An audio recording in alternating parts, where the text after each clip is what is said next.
Magandang gabi mga tagapakinig. Ako si Ate LJ at sa pagpapatuloy ng ating kwento, muling babalik si Lee at Meng sa lugar na minsan ay naging saksi ng kanilang kabataan. Ngayon, hindi na sila mga batang umaawit sa choir, kundi dalawang taong tinuruan ng panahon kung paano magmahal, masaktan at manalangin ng totoo. Ito ang mga dasal na di natapos. Muli silang nakita sa parehong simbahan, ngunit ngayon walang tao. Tahimik maliban sa tunog ng ulan at pagaspas ng hangin. Nasa altar si Lee, pinapatunog ang ilang chords sa gitara. Pumasok si Meng dalang ilang papel, mga awitin para sa Sunday service. Lee, nandito ka pa rin pala. Wala akong ibang tahanan kundi dito, Meng. Dito ko natutunang ipaglaban ang mga bagay na mahalaga. At isa ba ako sa mga yun? Dati, pero nung nabalaha, tinanong ko si Lord kung mali bang mahalin ka. Sabi nga, hindi mali magmahal basta't kaya mong ipinalangin. Lee, hindi ko sinadya na mawala. Ang dami lang namin pinagdaanan. May sakit si mama noon. Kailangan kong umalis agad. Sinubukan ko mag-message sa'yo pero natakot akong baka ayaw mo na.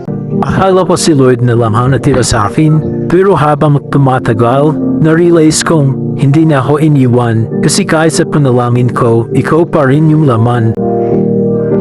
Hindi ko alam kung kaya pa natin ibalik yung dati. Hindi ko na gusto yung dati, Meng. Gusto ko yung ngayon, yung ikaw na mas matatag, mas malapit kay Lord, yung ako na marunong na maghintay. Lumapit si Lee sa altar, inilapag ang gitara at hinawakan ng kamay ni Meng. Hindi iyon romantikong kilos, kundi isang mapayapang paglapit ng dalawang kaluluwang sabik sa kapatawaran. Bago ko ipinalangin na bumalik ka, matadoy ko muna ipinagdasal na patawad kita. At ngayon nandito ka, gusto kong malaman mo matagal na kitang pinatawad. Salamat, Lee. Kasi habang nasa malayo ako, araw-araw kitang ipinapag-pray. Hindi ko hinihinging bumalik ka sa akin. Ang dasal ko lang, maging masaya ka kahit hindi ako kasama. Baka naman parehong sinagot ni Lord yung dasal natin. Kasi heto tayo, masaya at magkasama ulit. Hindi para ulitin ang nakaraan, kundi para magsimula ulit sa Kanya. Naalala mo yung kanta natin dati? Way back into love, oo. Pero ngayon iba na ibig sabihin. Dati kanta natin bilang magkasintahan, ngayon kanta natin yon bilang dalawang taong minahal ni Lord.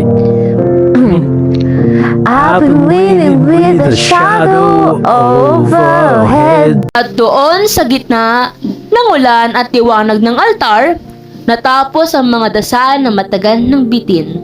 Minsan, hindi kailangan ng granding pagtapat. Minsan, sabak ng pagbabalik, ang pag-amin at ang pagyakap sa kapatawaran. Sina Lee at Meng ay muling pinagtagpo, hindi para ulitin ang dati, kundi para patunayan na ang tunay na pag-ibig, pag binalik kay Lord, ay hindi kailanman mawawala, kundi muling sisibol sa tamang panahon. Ako si Ate LJ at ito ang mga dasal na di natapos.